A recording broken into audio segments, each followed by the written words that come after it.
ایک سوال یہ ہے کہ قرآن کریم کتنے دنوں میں نازل ہوا؟ عام طور سے مشہور یہ ہے کہ قرآن کریم کے نزول کی ابتدا سورہ علق، سورہ اقرا بسم ربک الذی خلق کی پہلی 5 آیات سے ہوئی ہیں، جو 17 رمضان کو نازل ہوئی تھی، جبکہ اللہ کے نبی صلی اللہ علیہ وسلم کی عمر مبارک 41 سال تھی، 40 سال مکمل ہو چکے تھے۔ اور آخری آیت جو نازل ہوئی ہے وہ اليوم اکملت لکم دینکم واتممت علیکم نعمتی ورضیت لکم الاسلام دینا، یہ آیت نازل ہوئی ہے ایک قول کے مطابق۔ اس کے بارے میں ہم گفتگو آگے کریں گے۔ تو بہرحال یہ اليوم اکملت والی آیت کا نزول ہوا ہے 9 ذی الحجہ کو 10 ہجری۔ تو بہرحال اس آیت اليوم اکملت کا نزول 9 ذی الحجہ سن 10 ہجری کو ہوا ہے، جبکہ آپ کی عمر مبارک 63 سال کی تھی۔ اس اعتبار سے مکہ مکرمہ میں قرآن کریم جو نازل ہوا وہ 13 سال 5 مہینے اور 13 دن تک نازل ہوا، اور مدینہ منورہ میں اس کے نزول کی مدت ہے 9 سال 9 مہینے اور 9 دن۔ اس اعتبار سے مجموعی 23 سال کا عرصہ ہوتا ہے۔ ابھی جیسے ہم نے جانا کہ قرآن کریم 23 سال کے عرصے میں نازل ہوا، تو ظاہر ہے کہ 23 سال کا ایک لمبا عرصہ ہے، اس میں مختلف جگہوں پر نازل ہوا اور مختلف اوقات میں نازل ہوا ہے۔ تو اس اعتبار سے قرآن کریم کے نازل ہونے کی بہت ساری قسمیں بن سکتی ہیں، جیسے قرآن کا کچھ حصہ ہے جو مکے یا مدینے میں نازل ہوا، قرآن کا کچھ حصہ ایسا ہے جو سفر میں نازل ہوا، قرآن کا کچھ حصہ ایسا ہے جو دن میں نازل ہوا، کچھ رات میں نازل ہوا، قرآن کا کچھ حصہ ایسا ہے جو موسم کے لحاظ سے کبھی سردی میں نازل ہوا اور کبھی گرمی میں نازل ہوا، اور قرآن کا کچھ حصہ ایسا ہے جو زمین پر نازل ہوا، اور کچھ حصہ ایسا ہے جو آسمان پر نازل ہوا، یا آسمان اور زمین کے علاوہ بھی کسی جگہ پر قرآن نازل ہوا ہے۔ آئیے اس کو جانتے ہیں۔ میں تو امتی ہوں اے شاہ امم۔ ان تمام چیزوں کو جاننے کا فائدہ کیا ہوگا کہ قرآن کہاں نازل ہوا، کس وقت میں نازل ہوا؟ تو ان کے جاننے کا سب سے بڑا فائدہ یہ ہے کہ ہمارے ایمان اور یقین میں اضافہ ہو جاتا ہے کہ واقعی کہ قرآن ایسی محفوظ چیز ہے کہ اس کی صرف آیتوں کو محفوظ نہیں کیا گیا، بلکہ یہ آیت کہاں نازل ہوئی، کیسے نازل ہوئی، کس پس منظر میں نازل ہوئی، یہ تمام چیزیں بھی ہمارے پاس محفوظ ہے، جو کسی اور مذہب والے کے پاس نہیں ہیں۔ تو قرآن کریم کی کچھ صورتیں یا کچھ آیتیں مکی کہلاتی ہیں، کچھ آیتیں مدنی کہلاتی ہیں۔ تو مکی وہ صورتیں اور آیتیں کہلاتی ہیں جو اللہ کے نبی صلی اللہ علیہ وسلم کے مدینہ منورہ ہجرت کرنے سے پہلے نازل ہوئی ہیں، اور مدنی وہ آیتیں اور صورتیں کہلاتی ہیں کہ جو اللہ کے نبی صلی اللہ علیہ وسلم کے مدینہ منورہ آنے کے بعد نازل ہوئی ہوں، چاہے پھر اس کے بعد وہ کہیں پر بھی نازل ہوئی ہوں۔ جیسے ابھی تذکرہ آیا کہ اليوم اکملت والی آیت جو نازل ہوئی وہ ہجرت کے بعد نازل ہوئی ہے، لیکن عرفات کے میدان میں مکہ مکرمہ کے قریب نازل ہوئی، لیکن اس آیت کو مدنی ہی کہا جائے گا۔ ویسے تو مجموعی اعتبار سے کون سی صورت مدنی ہے اور کون سی آیت مکی ہے، یہ صحابہ کرام سے اور تابعین سے جو باتیں منقول ہے اس کی بنیاد پر کہا جا سکتا ہے، اور قرآن کریم میں جو ہمارے پاس مصحف موجود ہے اس کے صورتوں کے شروع میں لکھا ہوا ہوتا ہے کہ یہ صورت مکی ہے یا مدنی ہے۔ البتہ علماء نے کچھ علامتیں بیان فرمائی ہیں کہ جن سے پہچانا اور جانا جا سکتا ہے کہ کون سی آیت مکی ہے اور کون سی آیت مدنی ہے۔ ہر وہ صورت جس میں لفظ کلا آیا ہے وہ مکی ہے، اس لیے کہ کلا کا لفظ عربی زبان میں استعمال ہوتا ہے کسی بات کا رد کرنے کے لیے، تو مشرکین کے عقائد کو رد کرنے کے لیے یہ لفظ استعمال ہوا ہے، اور یہ قرآن کریم کے نصف ثانی میں یعنی 15 پارے سے لے کر 30 پاروں کے بیچ میں یہ لفظ 33 مرتبہ استعمال ہوا ہے۔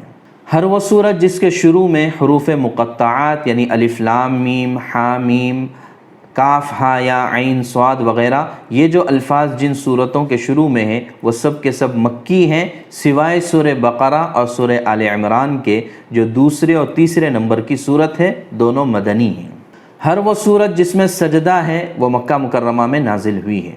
ہر وہ صورت جس میں آدم علیہ السلام اور ابلیس کا یا دیگر انبیاء کرام علیہم السلام کا تذکرہ ہے یا پچھلی امتوں کا تذکرہ ہے، وہ سب کے سب مکے میں نازل ہوئی، سوائے سورہ بقرہ اور سورہ آل عمران کے۔ مضامین کے اعتبار سے مکی صورتوں میں عام طور سے توحید کا بیان ہوتا ہے، رسالت کا، آخرت کا بیان ہوتا ہے، مشرکین کے عقائد کو بیان کیا جاتا ہے، زمانہ جاہلیت غلط رسم و رواج کو بیان کیا جاتا ہے۔ ایسے تمام مضامین مکی صورتوں میں ہوتے ہیں، نیز اس میں دعوتی پہلو زیادہ غالب ہوتا ہے۔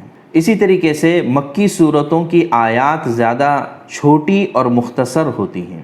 اسی طرح علماء نے مدنی صورتوں کی علامات اور پہچان لکھی ہے، جیسے جس صورت میں جہاد یا اس سے متعلق مضامین کا تذکرہ ہو تو وہ مدینے میں نازل ہوئی ہیں۔ ہر وہ صورت جس میں منافقین کا تذکرہ ہو وہ مدینے میں نازل ہوئی ہیں۔ اسی طرح جن صورتوں میں حدود کا یعنی سزاؤں کا بیان ہے یا فرائض یعنی میراث کا بیان ہے، وراثت کا بیان ہے، مدینے میں نازل ہوئی۔ مدنی صورتوں میں عام طور سے اسلامی عقائد کو بیان کیا گیا ہے اور بڑی تفصیل کے ساتھ عقائد اور احکامات کو بیان کیا گیا ہے۔ اسی طرح منافقین کی علامتوں کو بیان کیا گیا ہے۔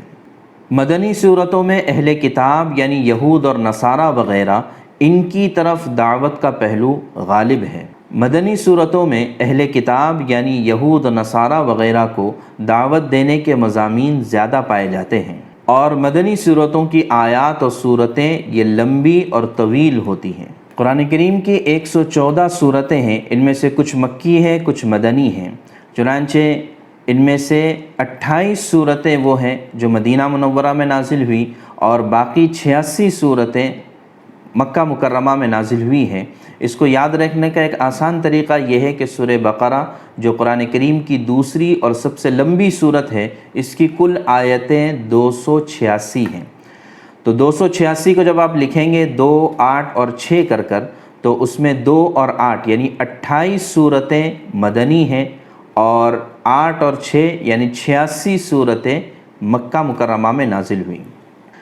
پھر وہ 28 صورتیں جو مدینے میں نازل ہوئیں، ان میں کل آیات ہے 1623، اور 86 صورتیں جو مکہ مکرمہ میں نازل ہوئیں ان کی آیات ہے 4613۔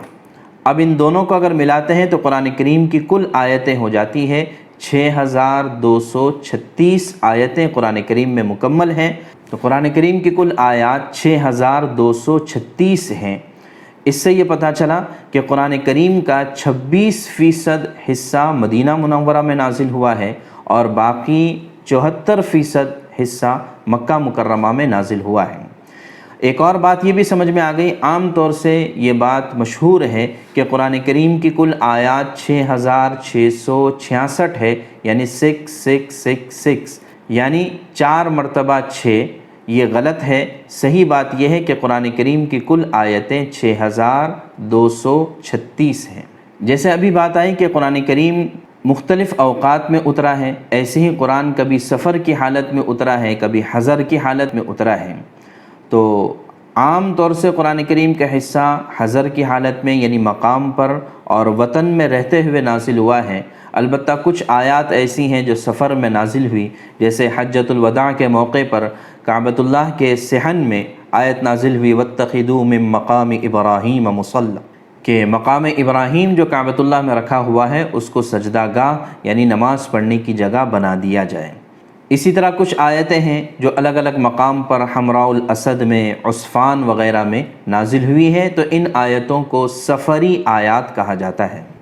کچھ آیتیں لیلی ہیں، کچھ آیتیں نہاری ہیں۔ لیل کے معنی رات کے، نہار کے معنی دن کے ہیں۔ تو ویسے تو قرآن کریم اکثر اوقات دن میں نازل ہوا ہے، البتہ بعض آیتیں اور صورتیں ایسی ہیں جن کے بارے میں ملتا ہے کہ یہ رات میں نازل ہوئی ہیں، چنانچہ سورہ مرسلات ہے، اسی طرح سورہ فتح ہے، اسی طرح سورہ آل عمران کا آخری رکوع ان فی خلق السماوات، اور سورہ مریم، اسی طرح سورہ انعام کے بارے میں آتا ہے کہ یہ سب کے سب رات میں نازل ہوئی ہیں۔ سورہ انعام کے بارے میں تو آتا ہے کہ یہ مکہ مکرمہ میں ایک ساتھ نازل ہوئی۔ یہ قرآن کریم کی واحد بڑی صورت ہے کہ جو ایک ساتھ نازل ہوئی، اور جس وقت یہ صورت نازل ہوئی تو 70,000 فرشتے اس کے ساتھ میں نازل ہوئے تھے استقبال کے طور پر۔ اسی طرح آیات میں غزوہ تبوک میں جو 3 صحابہ کرام پیچھے رہ گئے تھے اور ان کا بائیکاٹ کیا گیا تھا، تو ان کی توبہ قبول ہونے کی آیت بھی رات کے وقت میں نازل ہوئی تھی۔ بعض آیات کے سلسلے میں آتا ہے کہ یہ سردی میں نازل ہوئی ہے، بعض آیتیں گرمی میں نازل ہوئی ہے، جیسے سورہ توبہ کی بعض آیتیں گرمی میں نازل ہوئی، قُلْ نَارُ جَهَنَّمَ أَشَدُّ حَرًّا غزوہ تبوک کے موقع پر نازل ہوئی۔ اسی طرح سورہ احزاب کی کچھ آیتیں یہ سخت سردی کے موقع پر، خندق کی لڑائی کے موقع پر نازل ہوئی ہیں۔ کچھ آیتیں سماوی ہیں، کچھ آیتیں ارضی ہیں۔ سما کا مطلب آسمان، ارض کا مطلب زمین۔ ویسے تو مکمل قرآن زمین پر نازل ہوا ہے، البتہ 2 آیتوں کے بارے میں آتا ہے کہ یہ آسمان پر نازل ہوئی، اور وہ سورہ بقرہ کی آخری 2 آیتیں ہیں، آمن الرسول سے لے کر اخیر تک۔ بلکہ بعض روایتوں سے تو یہ پتہ چلتا ہے کہ صرف آسمان پر نہیں بلکہ آسمانوں سے اوپر سدرۃ المنتہا، جب اللہ کے نبی صلی اللہ علیہ وسلم اللہ تبارک و تعالیٰ کی بارگاہ میں لیلۃ المعراج میں حاضر تھے تو معراج کے جو تحفے ملے، جہاں پر نماز ملی، وہیں پر یہ سورہ بقرہ کی آخری 2 آیتیں بھی ملی ہے۔ تو یہ کہا جا سکتا ہے کہ سورہ بقرہ کی آخری 2 آیتیں ایسی ہیں جو نہ زمین پر نازل ہوئی نہ آسمان پر نازل ہوئی، بلکہ آسمانوں سے اوپر سدرۃ المنتہا سے آگے نازل ہوئی ہیں۔ یا بلبل الاغصان غرد مدى الازمان